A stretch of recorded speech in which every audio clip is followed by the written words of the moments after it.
Welcome to the Trad Dads podcast, where we examine cultural and political issues through the lens of traditional thought. All right, so thanks for joining me. Today, I have a very special treat. I have Anthony Gentile, and he is he's a friend of mine, and he's a very sharp guy. And I'm so glad to have him as a contributor with the Leonine Institute, which I don't push as much as I should on this show. So if you go to leoinstitute.org, and I'll put a link in the description to this, you can check out the publications that we have on there and some of the other efforts we have going on. But I'm just going to read Anthony's little description here so you get to know who he is. So Anthony's a cradle Catholic and a seminarian studying for the diocesan priesthood in the Northeast. He possesses a particular interest in the role of Catholic social teaching in the 19th and 20th centuries. His major influences are Bishop Jacques Benet-Bousset and Joseph Marie de Maistre, G.K. Chesterton, Hilary Belloc, Joseph Pearce, and Father Heinrich Pesch. Anthony is also an avid soccer fan, supporting the Italian club AS Roma. I don't know anything about soccer, but whatever. So that's Tony. Anthony. So Anthony is going to join us to talk about a subject that I have been asked to cover. So one of the listeners asked me to talk about, investing from a traditional Catholic perspective. And so, of course, I can talk about investment in a technical sense, but I didn't feel like I had the chops to discuss the moral components as well as I should. And so I have a seminarian here who's in his third year in minor seminary, right? Just finished my third. Yeah, just finished his third year. So he's on the home stretch for finishing the minor seminary. And so he's going to help us kind of understand the sort of ins and outs of the morality of investing and what we ought to be doing and what we ought to be avoiding and how to figure that out. And so we're going to be using the USCCB's document called Socially Responsible Investment Guidelines. And again, I will put a link to this in the description. It was published on November 12th, 2003, so it's a little old, but it's a very good document in terms of explaining the responsibilities we have as Catholics in doing investing. And I think what this conversation will allow us to do is to kind of put some finer points on it and discuss some things that aren't necessarily in this document. So, obviously I would suggest, and I think Anthony would agree, you should read this document, but we're going to try to, put some of this in a little bit better light. So thanks for joining me, Anthony. I appreciate your time. Yep. Thanks for having me. I'm glad to be here. So the document does a good job of kind of laying out, what does it mean to be a shareholder and an investor as a Catholic, right? Mm-hmm. And I think one of the things that's very obvious about it, so if we try to break this down and understand, what we ought to be doing as investors, right? So investment is just, anytime you're giving someone money with the expectation of a return, right? And so in economics, right, we can talk about capital goods, we can talk about, fixed assets, right? We can talk about that kind of stuff, right? It's not me buying, a cup of coffee from you. It's me, investing in a coffee maker, right? So it's that kind of discussion. And obviously, I think one good example of good investment is, like, for instance, the Knights of Columbus, right? They have an insurance company that essentially, tries to invest in good companies, right? So they're, so in other words, it's like, it's very obvious, I think, and you wouldn't even have to read this document to understand that, if there's a company that is following Catholic principles, well, of course you would be it'd be permissible for you to invest in that company. But the challenge we have is, how do we evaluate investment decisions in terms of what we can't do, right? And so there's this, I'm going to try to find the link to this little flow chart that I think the Diocese of Philadelphia put together, that basically shows, like, what is cooperation and evil? Like, what is, I think it's like formal versus material or something like that. And, how can we do these things? So can you give us an overview of this cooperation and evil thing, Anthony, and just help us to understand that? So there's formal cooperation and material cooperation. So formal cooperation is when you share the goal of the person with whom you're cooperating. So let's say I want to rob a bank and I go to you and I say, listen, man, I want to rob this bank down the street. I think we can both use it. We need some money. And you say, okay, I also want to rob the bank and I'm going to help you. You're formally cooperating in the moral evil of robbing a bank. Now, material cooperation occurs when you don't share the same goal, but you aid in the completion of it. So, for example, I donate X amount of food to a soup kitchen, but I don't really care about feeding the poor. Or I don't care about feeding the poor, but I'm materially cooperating in feeding the poor. So that's the distinction there. It's very clear that we can obviously avoid formal cooperation. It requires our consent. Material cooperation is much more difficult. So for example, let's say I work for an electric company and the electric company in its boundaries is, let's say, a Planned Parenthood, and my company is supplying electricity to the Planned Parenthood. I don't support abortion, and I think it is a moral evil. So there's no formal cooperation. There's no formal cooperation there, but you are. There is material cooperation which is present because he doesn't have the goal in committing or procuring an abortion. So then it seems like there have to be levels to this material cooperation, like certain actions would have more culpability on us, or would be more important for us to avoid certain things than it would be for other actions, right? I guess what I'm saying is like let's say let's go to your bank robbery example, right? So let's say I don't want to, I'm not formally cooperating, right? I don't think it's a good idea, but let's say that I just wanted to get you out of there as fast as possible because I didn't want you to go to jail, right? So I'm not formally cooperating in the sense that I think it's a good idea to rob the bank, but I'm helping you by driving you away from the scene. So is that different from how does that relate to, like, for instance, your power company providing electricity to Planned Parenthood? Like, I mean, are those different things? Like, so you know what I'm saying? I would say, yeah. So what I would say about that is,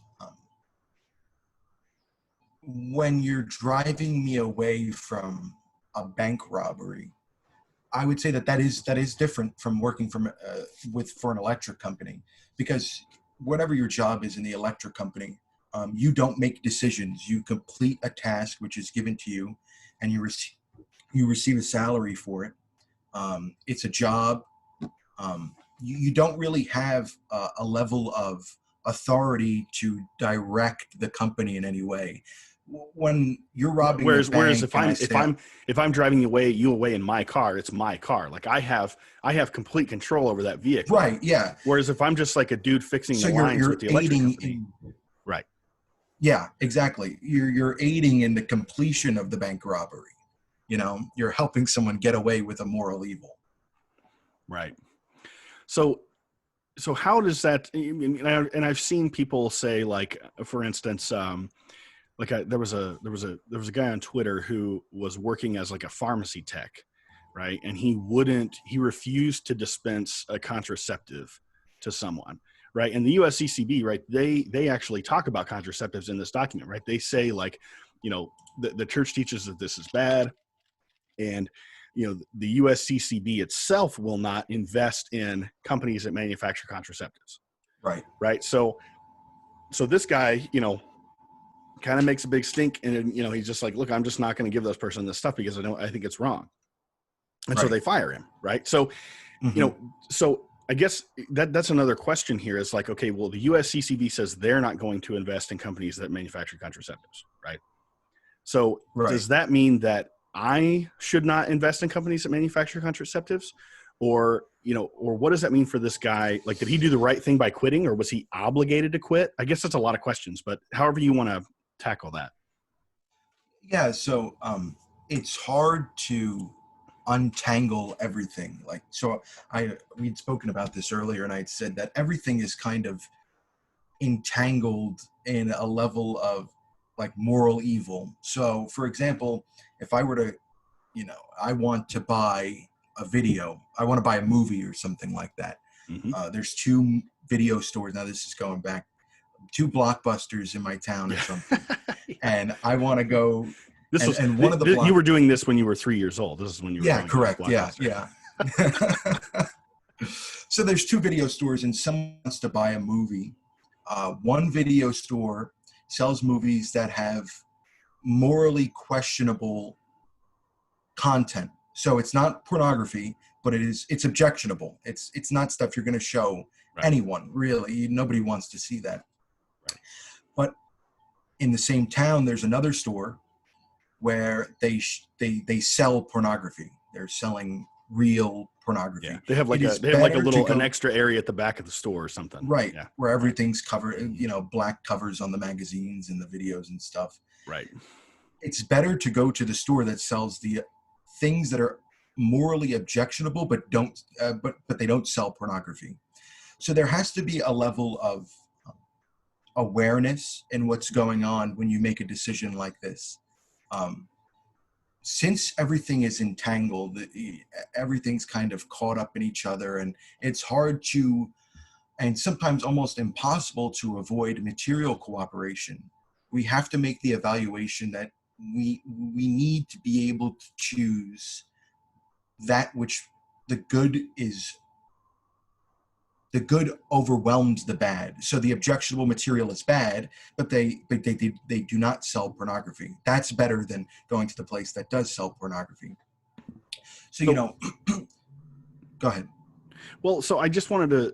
Okay, I guess just let me throw an objection at you. So someone might say, well, okay, this isn't something you need, right? Like you don't need to rent videos, right? Like maybe Correct. You just don't, right? So like, I mean, is there something that says like, okay, well, if the less bad store is still, it still has really bad stuff in it, right? But not pornography, but really bad stuff. Well, I mean, why not just not watch movies, right? I mean, so where does that because to me, this is the thing of like investing. It's like, well, I could, if I wanted to, I mean, yeah, I can use the convenient mechanisms of like mutual funds and stuff, but I have absolutely no idea what those mutual funds, specific companies that those mutual funds are buying and what those specific companies are doing. And so does that make me slothful because I'm not investigating every company? How do I make these decisions? No, so you're right, first of all, and it's also true of investing. So you don't have to buy a movie, and you don't have to buy stocks. We need money to survive, obviously, so we need money to be able to live. But you don't need to buy stocks. You don't need to buy movies. You need to do research in the companies that you're looking to give your money to within reason. So so you should. I mean, everybody should look where their money's going, see who's getting their money. But you need to understand that you can't, you would spend an ungodly amount of time reading about all these different companies you're putting your money into, to the point where you're going to drive yourself crazy, and it's going to be time wasted. Because it also seems to be true that while we do this research, we may become blinded by a particular evil, while the company may do another good that really does overwhelm that evil, but we become, so focused on that evil that it destroys our perception of the company. So just like you couldn't go into a supermarket or a deli and, grill the cashier on what he's going to do with his paycheck, that's wrong. Sure. If the deli you're walking into has a "We support Planned Parenthood" sign on it, or the cashier's wearing a lanyard that says it or something, there's some very overt indication of where that company stands, that's a good indicator of, maybe I should rethink what I'm doing. So if I can make kind of an analogy, so it's kind of like, like your parish priest's responsibilities in terms of, like keeping people from receiving the Eucharist unworthily, right? So it's like if someone has a private opinion about abortion that would not, comply with the church, right? That, the priest, obviously, I mean, what's he going to do? Grill everybody when they come up and then hope they don't lie, right? But Right.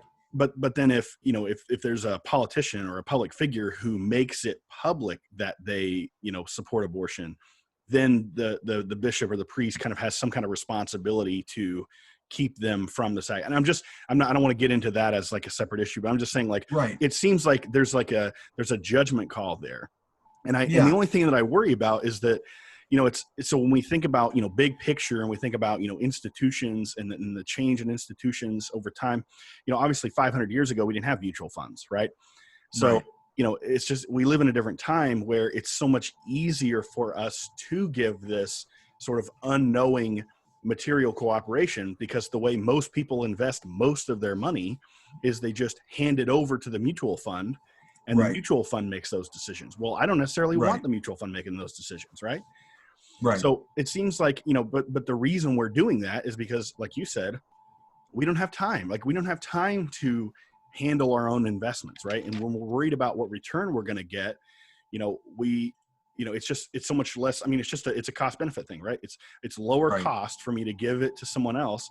But what's lost there is this moral component where I'm potentially materially cooperating. Now, that doesn't mean I have to go to confession every 5 seconds because, Right. every time the company turns out a contraceptive that I'm personally sinning. But it's just, Right. it's you don't want to cooperate in that. And it makes, the modern world is just so full of stuff like this. It just makes our lives more difficult from this perspective. So is that No, it kind of really what you're does. saying? No, yeah, I think so. It's just that I feel people will certainly, they tend to be really hard on themselves, and they kind of put these restrictions and restraints and kind of beat themselves up over something that they can't really control, because even mutual funds are the possibility of investigation with that is even smaller than something with like a stock where you can look into a company, you know. Yeah, you could um, pull their 10K report. I mean, it's like, well, I mean, this gets to regulation stuff, right? Like, it's good that the right. FCC requires public companies to disclose a lot of information, because then that gives us the ability to easily find that information. Right. And that there are, as far as I'm aware, I do know that they exist. Now, specifics, I'm not sure. I'd have to look into that. There are mutual funds which um, consider themselves to possess Christian values. So you do have that option. These things exist, but you need to realize that, well, people don't have the option not to eat. They have the option not to invest. Right. So that we have to be aware of that also. So but I think, so I want to push back on that a little bit more. I guess push back on my own pushback, really, because, with the rental thing, it's like, okay, someone could say, okay, you say, well, there's these two choices for renting DVDs or whatever, and I'm going to rent from the less bad one, right? Right. So then I come and say, well, Anthony, you don't have to rent DVDs, right? And then your response might be, okay, sure. But then if I don't watch movies and I don't participate in the culture, I mean, this is the culture we live in, right? So it's like, if I don't participate in the culture, then, I'm going to be a horrible evangelist, right? I'm not going to be very good at, explaining how the world works to my children, or I'm Right. not going to be able to, relate to people. Like, I mean, if you're going to be a parish priest, right? God willing. So, if, I'm not going to be able to relate to the congregation and, make boomer jokes from the pulpit, right? So, Right. so, I mean, isn't that important too? I mean, if I don't invest money, then I can't, I can't build a giant, multi-generational family home and live, Right. a better life, right? Right. I think that So it's true that you know, you don't have to do these things. It's just, you need to recognize that there's a certain level of, uh, how would I say, voluntariness in them, and that brings them up a notch. That would make that, you know, something a little more, you know, as Jimmy Akin would say, it bears a little more weight. Um, but don't my big thing is, don't put too much weight onto it. Um, at the end of the day, I mean, specifically talking about investing, it's a way to make money, and we need money. That, at the end of the day, that's what that is. Um, you know, and then the question is, you know, how much money is too much money, and how much do you actually need, and things like that. But, you know, So just it's kind of left to our personal consciences, but then, you know, it's sort of like the question is always, okay, well then what does a properly formed conscience do? You know what I'm saying? right. You know, it's a difficult circumstance, because while we don't have to do it, it's it's something that, you know, you need to make money. It's something it produces something you need. So, you know, a well-formed conscience is certainly, you know, we need, hopefully we have one. um so, you know, the church wants us to, that's the thing. So it goes back to the USCCB document. We need to be responsible stewards. So we need to act with charity. And, you know, they even specifically say, you know, do no harm, uh, thing. There's certain positive strategies. So you need to be responsible with it. That's the key. So, like what I said with the example, like, we support Planned Parenthood signs. Avoid these overt objections to Christian truth. I mean, I think that's a given. You know, I wouldn't invest in Planned Parenthood. That would be that. You know, that's personally, I wouldn't do that. Um, so So it's sort of like the reality is just the recognition that we live in a certain age that entangled has, world. Yeah. right. And so, you know, I need to judge for myself how much time I can spend on these things, how much Correct. knowledge I have about investing, and figure out how to do that cost benefit with the church in mind as the most important decider on the moral side. But Right. there are just Exactly. practical limits on what I can do. Sure. So to round this out, and I think this will make the person who requested this happy, because, you know, one of the things that unfortunately the USCCB does not address on this page is yours and my sort of favorite topic, right, which is usury. Right. And it's not in the document. I Control F searched it. It's not in there. I have to. Yeah. I'm sure. So, you know, the challenge to me with this is it's so, I mean, you even go back to pre-Renaissance. I mean, there's just so many people trying to make so many excuses for usury. There's so many people, we were just talking about this before we started recording, right? There's so Right. many people trying to, you know, wiggle their way, you know, to sort of, like you said, you know, sort of Winnipeg statement their way into allowing, you know, usury and interest, right? And the Right. challenge within, I mean, this is a huge concern for investing, right? You and I really haven't talked much about this but it's such a huge thing, right? Because number one, you know, okay, well, part of my investment portfolio is going to be in bonds, right? Mm-hmm. Because they provide a sort of, you know, less risky. And hey, Right. you know, folks, just as a short commercial here, be on the lookout for the next position statement that we put out, because um, because Anthony and I are going to be writing a position paper on usury, and it is going to be absolutely hard-hitting, in your face stuff. And everyone, you know, all these people with the liberal economics and stuff like that are just going to be absolutely screaming their heads off when they see this thing. So be ready for that. It's coming soon. So, I mean, there's this huge challenge with investment, right? Because not only am I, you know, I have mutual funds that have bonds in them, right? That are Right. built, you know, built out of a bond portfolio, right? That's what they are. Not only that, but the companies themselves, right? I might be investing in banks, number one, Right. but even then, I'm definitely investing in companies that are using commercial paper investments, right? So they might be they're not functioning as a bank, but they're still sort of lending money, right? Because they're putting their cash in a debt vehicle for a short Right. period of time, or they themselves are borrowing money, Yeah. right? So, this is, it just permeates everything. And of course, I mean, even personally, right? We've got credit card stuff, we've got car loans, we've got house loans. And I think there's Right. one is obviously worse than the other, but how do you think that this whole usury discussion affects our investment strategies? That's a really good question. And I think that, we touched on the idea that, we should be cautious but aware that our world is entangled with a lot of moral evils, which are in some way unavoidable, and material cooperation is sometimes the only choice. I think that usury is the most entangled moral evil which exists, and Because it pervades everything. It's everywhere.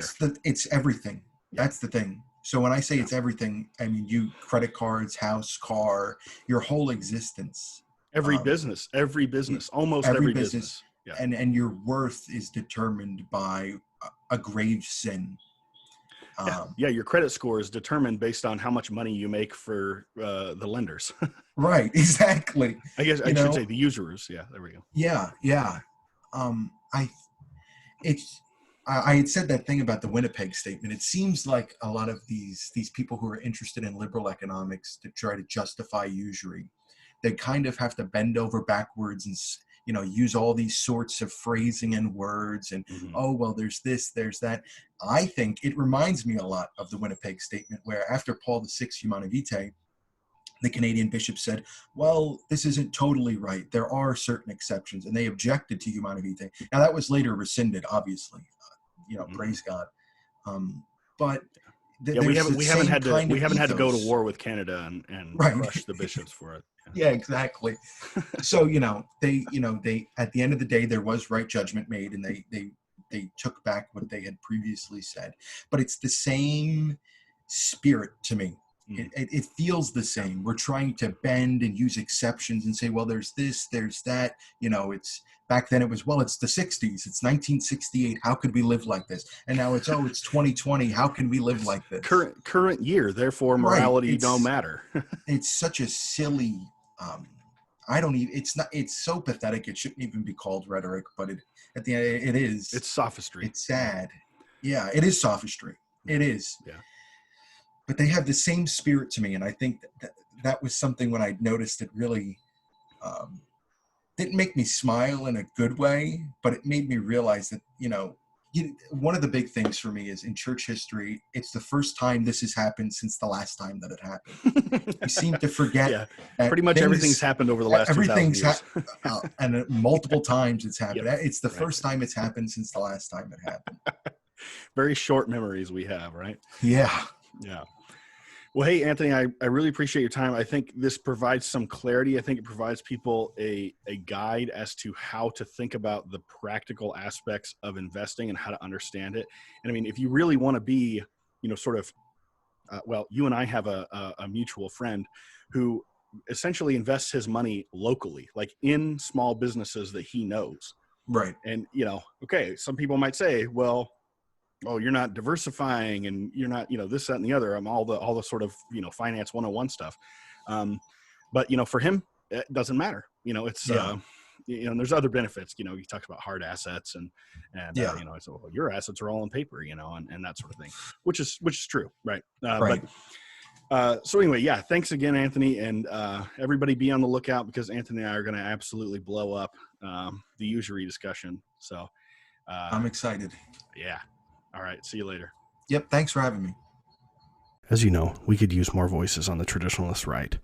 And one of the best ways to do that is with a podcast. I've been using Anchor.fm for this podcast and for another podcast for over a year, and I've really enjoyed it.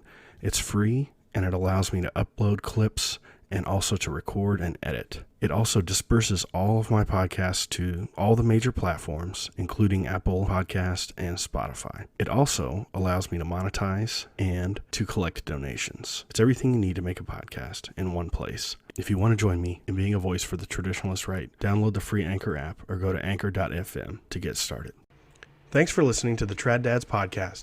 If you enjoyed our show, please subscribe on your favorite podcast app and consider giving us a 5-star rating on iTunes. It really helps us out.